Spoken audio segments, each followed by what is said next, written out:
Close your eyes for a moment and imagine a world before empires, before mighty cities, before the great civilizations we read about today. Picture an endless desert, the Arabian Peninsula, where shifting sands swallowed footprints as fast as they were made, where tribal caravans drifted like ghosts under a burning sun, and where no one, not even the wisest scholar in Constantinople or Ctesiphon, could have foretold what was coming. Because from this very desert, from a land dismissed as a barren frontier, a civilization would rise, so vast, so advanced, and so influential that it would reshape the course of human history for the next 1,000 years.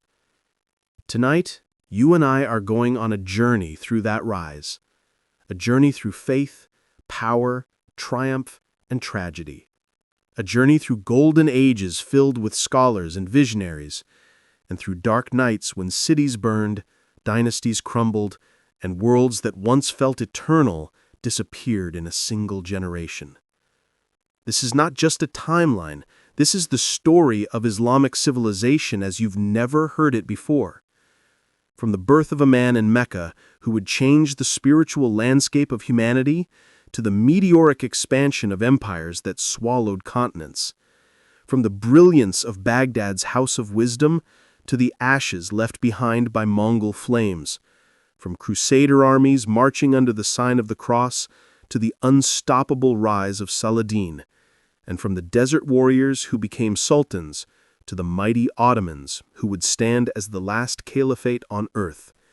This is a saga woven with courage, conflict, science, philosophy, dynasty, betrayal, and destiny. Every chapter of this story reveals something deeper, not just about the past, but about how civilizations rise, how they fall, and how ideas outlive empires. And before we begin, I want to give you a challenge. It's simple. If, at any moment in this video, you feel wonder, if a moment gives you goosebumps, if a piece of history surprises you, shocks you, or makes you see the world differently, then pause for just 1 second and hit subscribe. That's your challenge. No pressure up front. I want to earn that click from you. And if you're already subscribed, consider liking this video so YouTube knows to share it with other history lovers who crave stories told with depth, accuracy, and cinematic emotion. Now, take a deep breath, because the world we're about to explore is not just ancient, it's alive. Its echoes shape modern borders, modern beliefs, modern conflicts, and modern cultures. What happened in Arabia 1,400 years ago continues to ripple through the present. So settle in, adjust your headphones, and dim the lights if you can. Our story begins not with an empire, but with a handful of tribes. Not with armies, but with a revelation. Not with a crown, but with a message. Let the 1,000-year journey begin. The birth of Islam, from desert tribes to a new faith. In the 6th century, the Arabian Peninsula was a harsh landscape where scattered nomadic tribes lived in small settlements, bound together by kinship, poetry, and tradition. Most Arabs were polytheists, worshipping numerous idols housed in various shrines, including the Kaaba in Mecca. Yet this desert world was positioned between two mighty civilizations, the Christian Byzantine Empire and the Zoroastrian Sasanian Empire, whose political tensions often affected trade routes and tribal alliances. Into this environment, around 570 CE, Muhammad was born in Mecca. Known for his honesty and noble character, he lived a modest life until, according to Islamic belief, divine revelations came to him through the angel Gabriel. These revelations, delivered over 23 years, formed the Quran, the holy book of Islam. Muhammad preached monotheism, social justice, charity, and moral reform, teachings that gained followers but also provoked hostility from Meccan elites who feared losing power and economic influence. Under increasing persecution, Muhammad and his followers migrated to Medina in 622 CE, an event known as the Hijra, marking the beginning of the Islamic calendar. In Medina, Muhammad became a spiritual, political, and military leader. He developed a community based on faith rather than tribal lineage, enacted social reforms, and defended the fledgling Muslim community from hostile tribes. Over time, through diplomacy, alliances, and battles, he united much of Arabia under Islam. By the time of his death in 632 CE, a new faith had transformed the peninsula, laying the foundation for an emerging civilization that would soon expand far beyond the desert that birthed it. The Rashidun Caliphate, expansion, conflict, and the Sunni-Shia divide.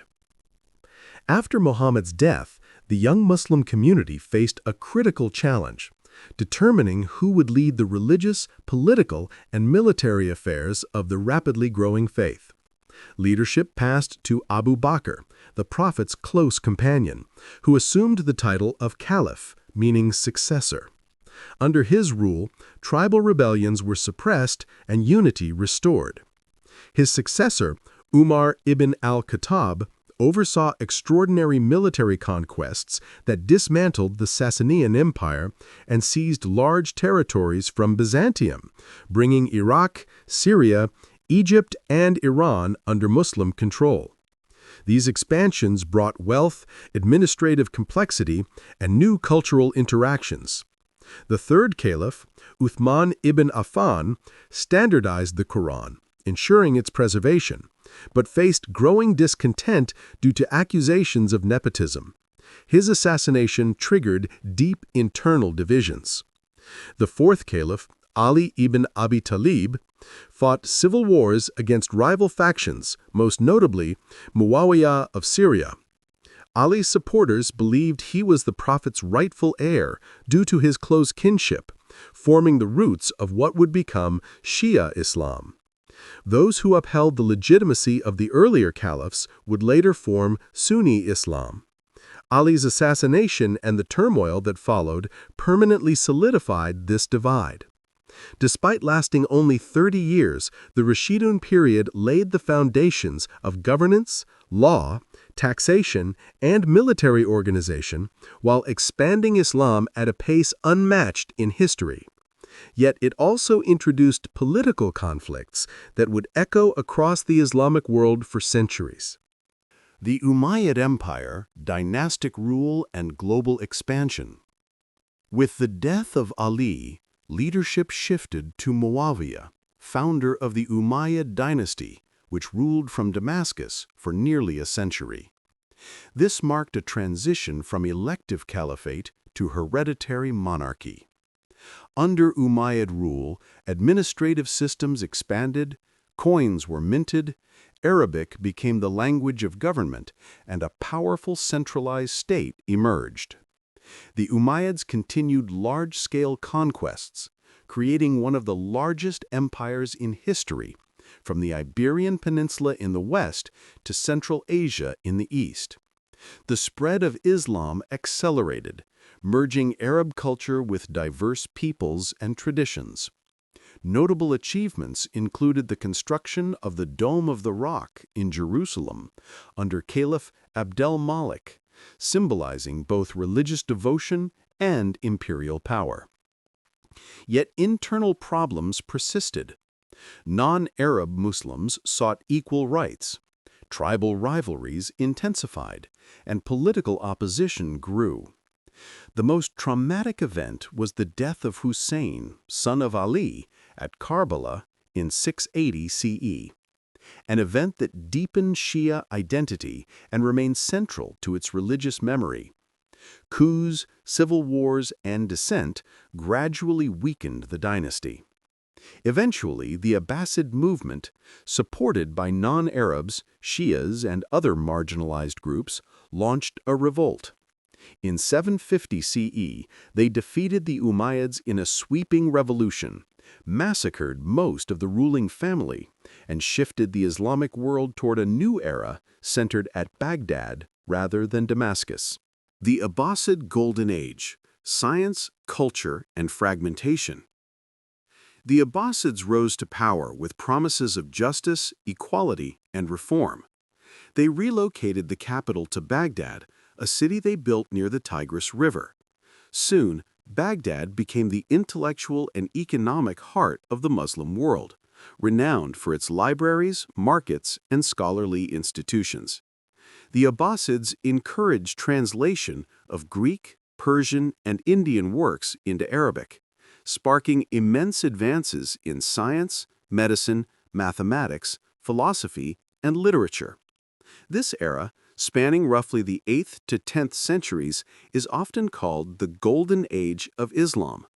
Scholars like al-Khwarizmi, al-Razi, and al-Farabi contributed foundational works that influenced global civilization.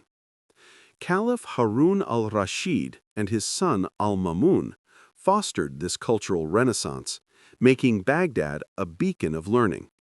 Yet political unity weakened as local dynasties gained autonomy. The Arab-centered identity of earlier periods faded as Persian, Turkic, and other cultures integrated into Islamic society. The Bumayyads, a Persian Shia dynasty, seized Baghdad in 945, limiting Abbasid political power while keeping the caliph as a symbolic religious figure. Meanwhile, in North Africa and Egypt, the Fatimids, another Shia dynasty, built Cairo and formed a rival caliphate. Despite fragmentation, intellectual and cultural life flourished for centuries. However, by the mid-10th century, the Abbasids were caliphs in name only, overshadowed by regional rulers who controlled military and administrative power. The multipolar Islamic world had become rich, diverse, and dynamic, but increasingly vulnerable to outside threats. Turks, Crusaders, and new powers. Seljuks, Fatimids, and Ayyubids. From the 10th century onward, large migrations of Turkic nomads reshaped the Middle East. The Seljuks, a Sunni Turkic dynasty, entered Persia, converted to Islam, and eventually took control of Baghdad in 1055, ending Bumayyad influence. They adopted the title Sultan, ruling militarily while keeping the Abbasid Caliph as a spiritual figure.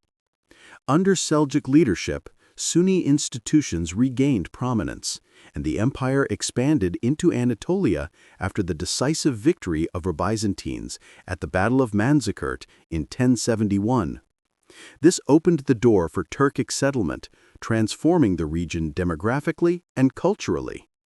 Meanwhile, Christian Europe launched the Crusades, capturing Jerusalem in 1099 and establishing Crusader states along the Mediterranean. For nearly 2 centuries, these states coexisted with Muslim powers. In the 12th century, Ayyubid leader Saladin, of Kurdish origin, unified Egypt and Syria, abolished the Shia Fatimid Caliphate, and led Muslim forces to a resounding victory at the Battle of Hattin in 1187, reclaiming Jerusalem. Though Crusaders persisted for decades, their influence waned.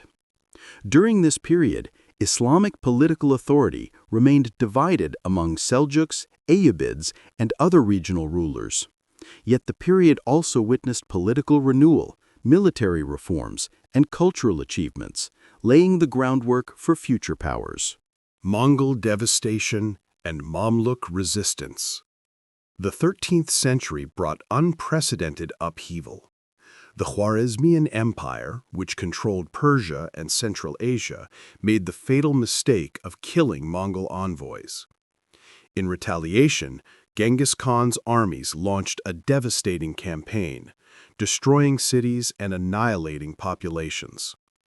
By mid-century, Mongol forces under Hulagu Khan advanced into the Middle East, conquering Iran and seizing Baghdad in 1258. The city was razed, tens of thousands slaughtered, and the famed House of Wisdom burned, an event marking the symbolic end of the Abbasid Golden Age. With Baghdad's fall, the caliphate effectively collapsed. Hulagu then advanced toward Egypt, where a new power had risen, the Mamluks. Originally Turkic slave soldiers, the Mamluks overthrew their Ayyubid masters and established a sultanate in Cairo. In 1260, at the Battle of Ain Jalut, they achieved the first major defeat of the Mongols, halting their advance into Africa. Under Sultan Baybars, the Mamluks secured control over Syria and Palestine, eliminated the last Crusader strongholds, and revived a symbolic Abbasid Caliphate in Cairo.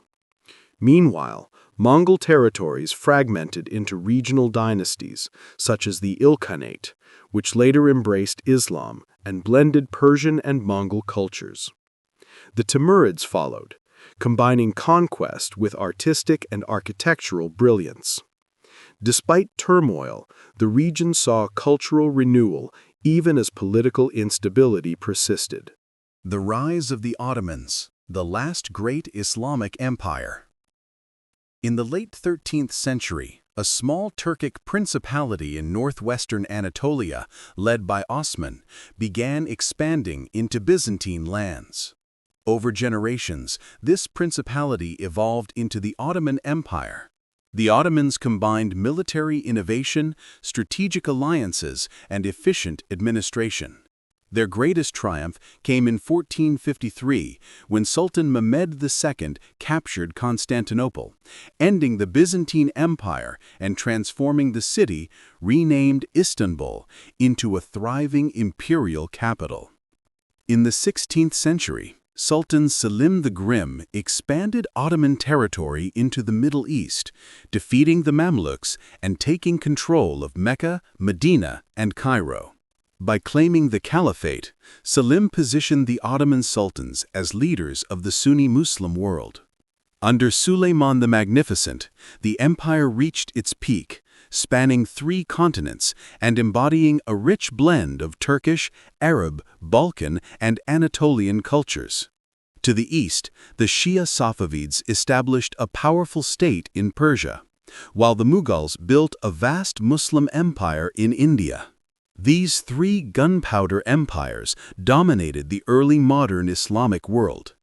The Ottomans endured for over 6 centuries, shaping Middle Eastern, European, and global history until their dissolution after World War I in 1924, marking the end of the last Islamic Caliphate. And so our 1,000-year journey comes to an end. From the burning sands of Arabia to the towering walls of Constantinople, from the rise of caliphs to the fall of empires, from golden ages of science to the ashes left behind by invasions, we have walked through one of the most extraordinary stories ever written by human civilization. But history never truly ends. It only changes hands. The empires we explored may have vanished, but their ideas, discoveries, cultures, and legacies still pulse through our world today.